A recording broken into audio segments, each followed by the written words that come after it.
Marco, deixa eu lhe fazer uma pergunta. A gente tem a notícia, né, ontem da suspensão do Twitter da Bia Kicis, de um outro desses bolsonaristas mais extremistas que fica aí propagando fake news, etc.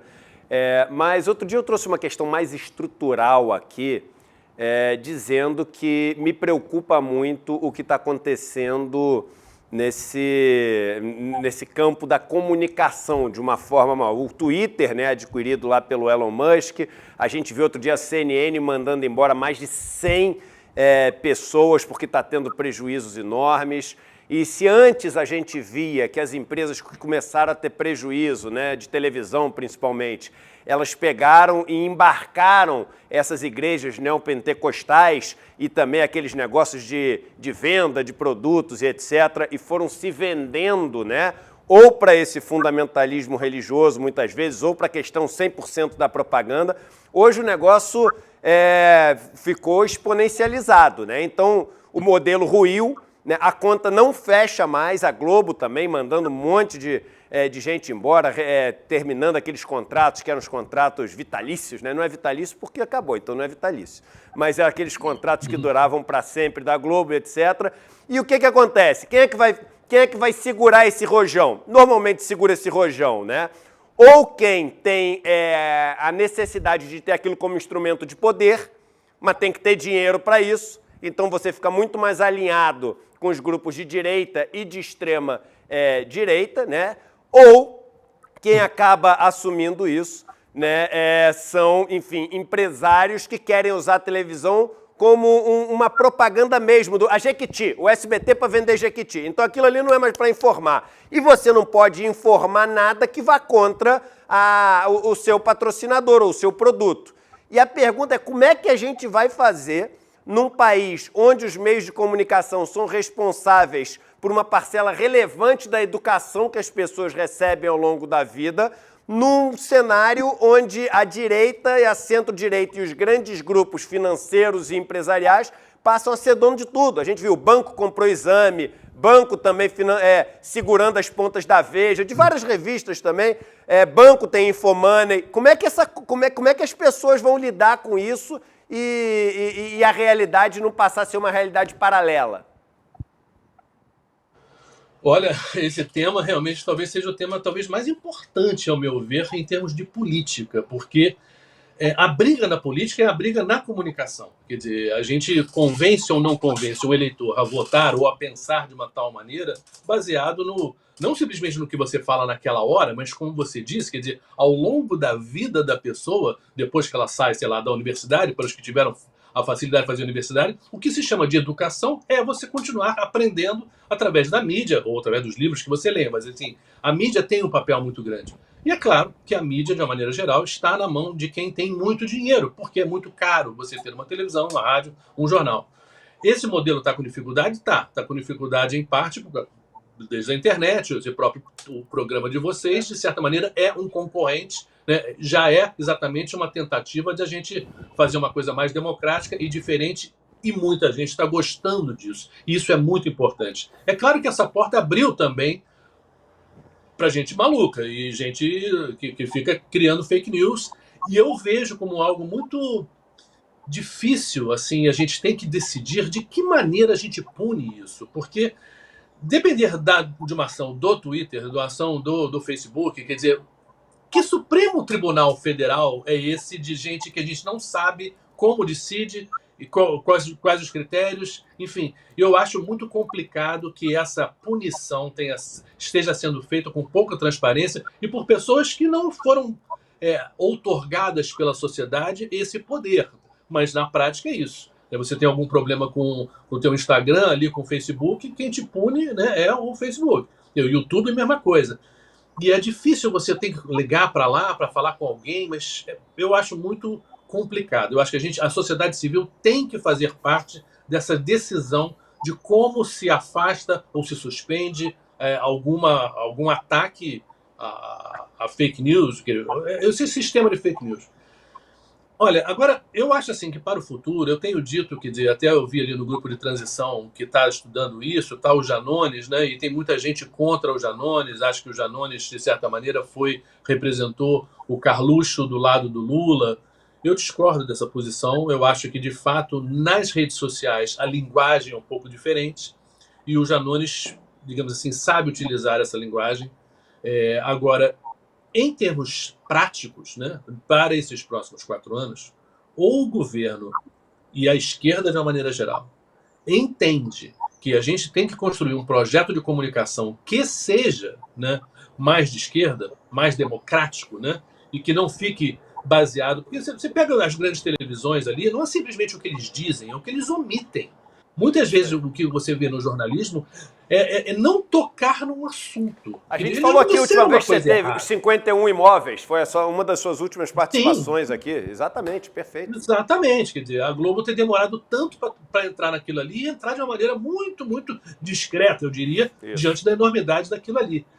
Então, a gente tem que criar, quer dizer, o governo deveria criar e subvencionar, quer dizer, é verdade que existe uma política de comunicação, o Bolsonaro usou, digamos assim, de você promover democracia na área de comunicação, né? E vamos aqui ajudar a botar anúncio também em meios de comunicação que são, digamos assim, diferentes dos tradicionais, porque os tradicionais vão estar na mão dessa direita que diz... O Lula entra, já fala, e os mercados não estão gostando, e o mercado não sei o quê. Peraí, você acabou de entrar.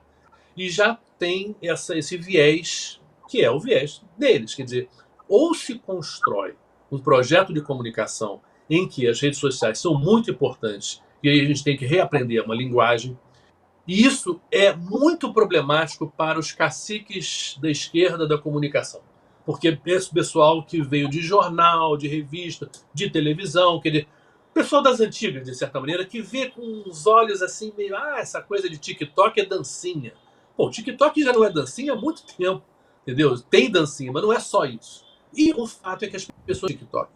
Então, se a gente não entrar nisso de uma maneira profissional, e, portanto, tem que ter dinheiro para ser uma coisa profissional, eu acho que a gente vai estar sempre convivendo com reclamando de como a mídia tradicional cobre o PT, cobre o Lula, cobre a esquerda, etc e tal, e a gente não tem poder nenhum em relação a isso. Tem que criar um novo projeto. E mais, hein, Cris, aí eu já te passo um perigo gigante, que é assim, quais são as grandes empresas de mídia hoje em dia? Ele falou, o TikTok, aí você tem o Twitter, você tem o YouTube, você tem o Facebook e o Instagram. Falamos de 5... Eu tenho certeza que a gente embarcou aqui 90% da confusão aí dessa internet. São monopólios privados. São monopólios privados. Quando, por exemplo, a gente tem um cara que trabalha aqui com a gente, o Guilherme, invadiram o Instagram dele, quando fizeram um ataque ao ICL aqui. Fizeram um ataque, tiraram o nosso canal do ar, fizeram um monte de ataque a pessoas que trabalham aqui, pessoas próximas. Foi um negócio coordenado. Ele está há 4 dias tentando falar com o Instagram, ninguém responde a ele. Porque é privado, é uma empresa, ela faz o que ela quiser. Então é isso. Quem não se lembra do Elon Musk falando a questão do golpe na Bolívia? Quem não se lembra do tweet dele? Ele dizendo o seguinte, e aí, a gente faz golpe onde a gente quiser mesmo, e aí qual o problema desse negócio? Então, você ter monopólios privados nessa área de comunicação, sem uma regulamentação muito bem feita, pô, é a tragédia, é a senha pro desastre. É a senha pro desastre, entendeu? Porque aí você começa a ter que depender de empresário bonzinho. E eu explicava ontem, Cris, numa conversa que eu estava tendo, eu falei assim, olha só, pô, o dia que as pessoas colocarem na cabeça que no capitalismo as empresas têm um e só um objetivo, que é o lucro, tudo vai ficar mais fácil.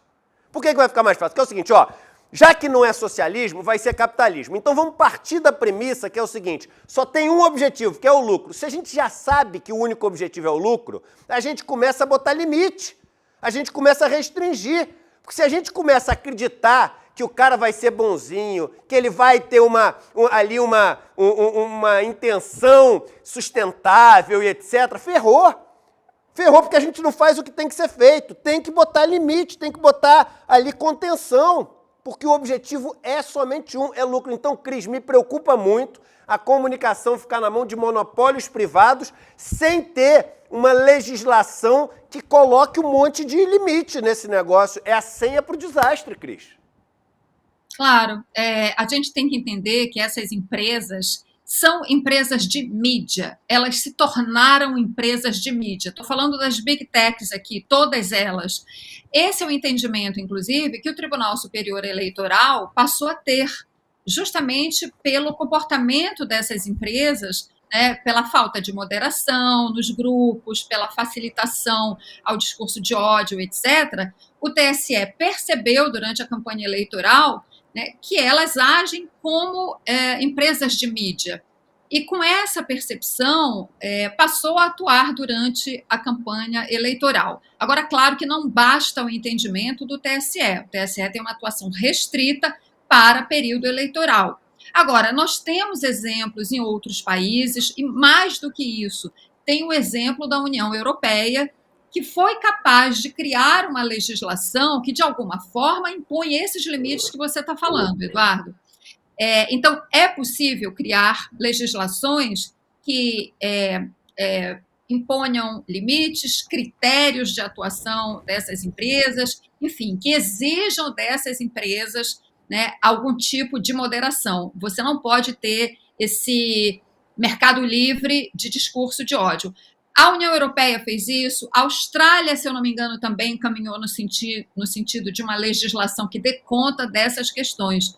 A mesma coisa nós vamos ter que fazer aqui no Brasil, e pelo que eu tenho acompanhado, há essa preocupação no grupo de transição do Lula na área de comunicação, de preparar, de criar as condições, de ter, inclusive, uma instância no governo, né, uma secretaria ou algo assim, que ficaria encarregada de propor uma legislação para que o Congresso aprove aqui no Brasil, para que se tenha, de fato, algum tipo de, eu não digo controle, essa palavra controle sempre soa mal, né? Sempre se pensa logo numa coisa, né, totalitária e tudo mais, mas sim, você tem que ter critérios muito claros de atuação dessas empresas e, claro, tem que haver limites, como tem para todo e qualquer setor da atividade econômica, né? Tem que acabar essa visão romântica de que são empresas em que a gente tem um território livre da comunicação, né? A internet, território livre. Não é assim, são empresas que visam lucro. E justamente o extremismo, né, o discurso de ódio gera lucro, gera engajamento nessas redes, o que gera lucro. Isso é que não pode continuar. Então, mas me parece, claro, só para fechar, que o próximo governo tem esta preocupação e que encaminhará alguma proposta de legislação nesse sentido, né, para que, de fato, haja, como em qualquer atividade econômica, né, tem que haver alguma regulação. Claro, porque a gente opina sobre o mundo que a gente conhece. O mundo que a gente conhece, 90% dele, ele vem até nós através de histórias. Quem é que conta essas histórias? Por isso que as TVs é tudo concessão. É concessão porque tem ali um controle, entendeu? Um mínimo. As pessoas não gostam do controle, né? De usar controle. Então vamos falar o contrário, vamos pela negação do negócio. Tu quer que o negócio seja fora de controle?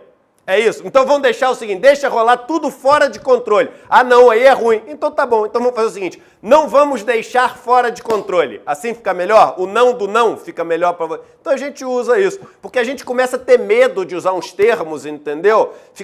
Não vão dizer que eu sou comunista. Ah, vai virar Coreia do Norte. Ah, não sei o quê. Agora, se você diz que vai ficar tudo fora de controle, então é anarquia. Então tá bom, então tamo junto. Eu só não quero que fique fora de controle. Pronto, que aí fica mais fácil, né, Marcos? A questão do controle, né, não é, controle de quem, né?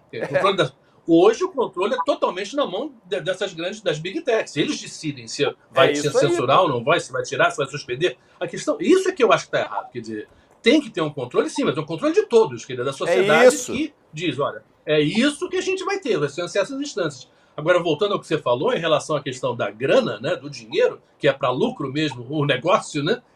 Isso tem que ter uma punição financeira. Eu acho que enquanto não doer no bolso, não vai ter muito jeito não, entendeu? Porque eles sempre vão jogar com essa coisa da liberdade. E, obviamente, quem produz fake news, você fecha o site aqui e eles abrem um outro site ali.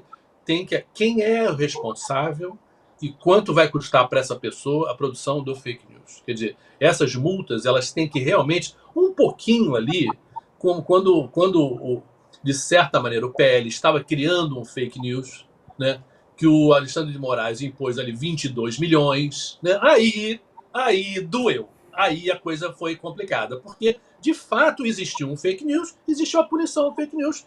Agora, onde dói? E no bolso é que dói, que é o órgão, né, mais sensível para as empresas. Capitalismo, é isso aí. Ô Cris, e enquanto isso não acontece, enquanto não dói no bolso, como o professor Castro, que a gente recebeu aqui ontem no programa, disse, o Brasil segue sendo um laboratório de realidade paralela e isso é muito perigoso, né? E isso gera lucro para essas empresas, né? Daí o perigo disso. A realidade paralela, as fake news, o extremismo, o golpismo, tudo isso gera muito engajamento. Essas empresas vivem disso, né? Quanto mais engajamento, mais publicidade, né? Isso é uma máquina. E uma máquina, a maior parte dela, né, seguramente, fora do alcance das autoridades.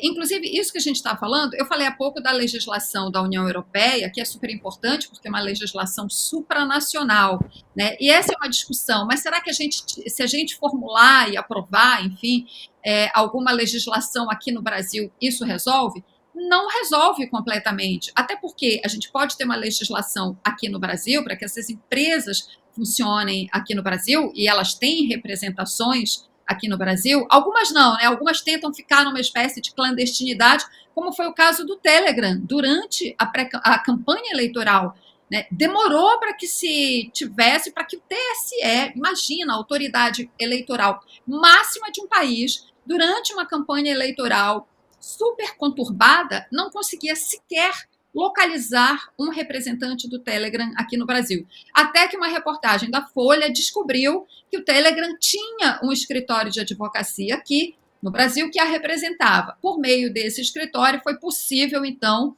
né, criar essa interlocução entre o TSE e o Telegram durante a campanha. Mas, enfim, então elas operam aqui no Brasil, mas elas são empresas do exterior, né? Elas estão, a base delas, a sede delas, né? Enfim, e as operações são comandadas em outros países, né?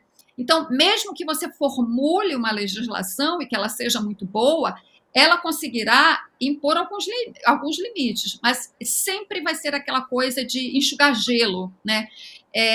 Essas empresas crescem numa velocidade muito rápida, inclusive à medida em que a tecnologia vai se sofisticando cada vez mais, e esse é um processo infindável, né? A tecnologia sempre estará se atualizando, então as autoridades, as legislações também têm que tentar acompanhar com alguma velocidade essas transformações. Seja como for, esse é um problema que chegou para ficar, né? Que exige atenção máxima das democracias, porque a conclusão que nós já chegamos, e por meio de exemplos em várias partes do mundo, é que essas empresas prejudicam a democracia ao permitir esse território livre para o extremismo, fake news, etc.